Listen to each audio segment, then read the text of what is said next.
Hello, welcome back to 10 Minutes to Fit. Today we're in the gym and I've got this guy with me. Who are you? Tell us something about yourself. My name is Dennis. I'm 40 years old. I'm a software developer, so I pretty much sit at a desk all day. Smart guy. Yeah. And what about exercise? What does it do for you? Well, I used to exercise because I did, pick up hockey, that kind of stuff. I really didn't get into it until I started playing hockey. I think, it only took me about 10 minutes of my first game to realize that I was not in shape. So I started hitting the gym. At first I started doing it all by myself, just doing the self-training. That was okay for a while, but eventually what happened was I started working at a company. They had their own gym. In that gym they had a boot camp class, and one of the coaches that worked here, Coach Steve, he was the trainer at that class. Lucky. But unfortunately, because of budgetary reasons, they ended up shutting down the gym. So Steve invited me to come over to the CrossFit Closer gym, and I've been here ever since for about almost 3 years now. And now you can play hockey. And now I can play hockey. Wonderful. Yeah. So we've got a great workout for you. Click the link below, get your warm-up done, and we'll see you on the other side.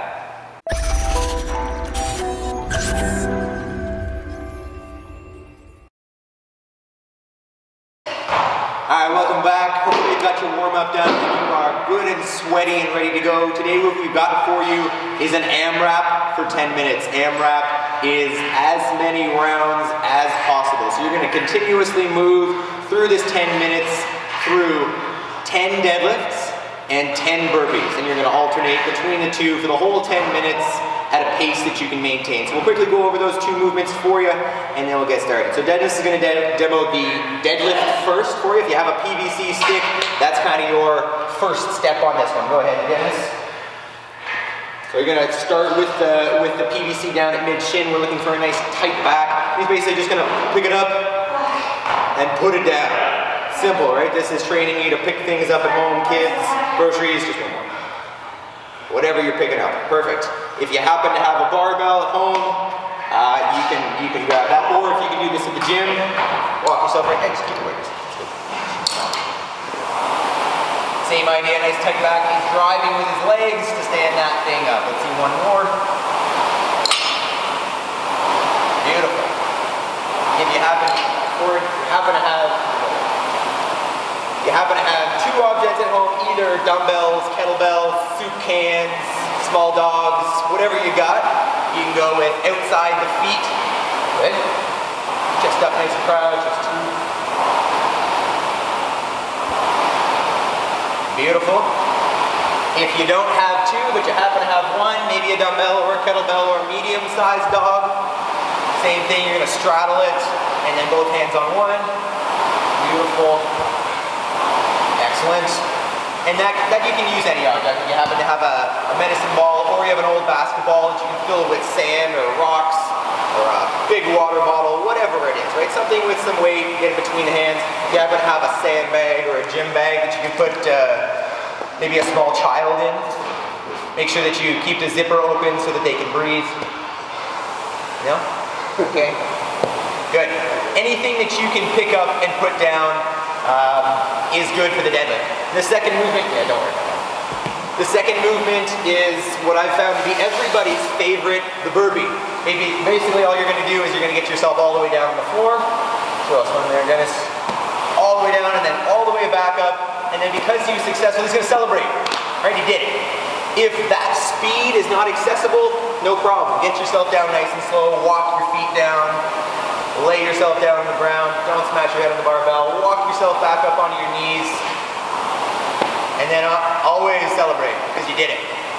Alright, so we're going to go 10 minutes, alternating between 10 deadlifts, 10 burpees. Don't start out at a pace that you can't maintain, right? You're going to want to move through this nice and steady. If you find that halfway through you're not tired, turn up the pace a little bit. If you find in 5 minutes that you're dead, either call it there, or just slow it down a little bit. So, get your equipment set up, and we'll see you for the workout. Alright, it's time to get moving here. One quick reminder, we're going 10 minutes, 10 deadlifts. If you need to break them up, that's fine. They don't need to be 10 unbroken. You can go 6 and 4 or 5 and 5. Take a little break in between, followed by those 10 burpees, and you're just gonna keep cycling through that for a full 10 minutes. If you are brand new to this, take it slow. Speed it up as you go if you feel great, but this is pretty potent, so there's nothing wrong with going a little too slow the first couple times. All right, we'll get started in 10 seconds. Toss on some music. We'll go in 3, 2, 1, go.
take a minute, walk around, let the heart rate come down a little bit. Woo! Get your cool down. See you in a sec. Awesome job on the workout today, guys. That was pretty good and tough. Should give you an idea of kind of how fast you want to go for a whole 10 minutes, what weights you can maintain for something like that. But just awesome job. Dennis, any advice that you can give to people out there on how to make this a habit, how to create that habit of exercise or healthy habits in general? I think it all comes down to basically two words, planning and routine. I know we're all very busy people, but sometimes we don't make time to come and work out because we don't plan ahead. A lot of times people tend to make their plans on the day of. A much better approach would be to make their plans at the beginning of the week. Decide what it is you're going to do throughout the week, not just for your workout, but for everything in general. That way you can work everything into the plan.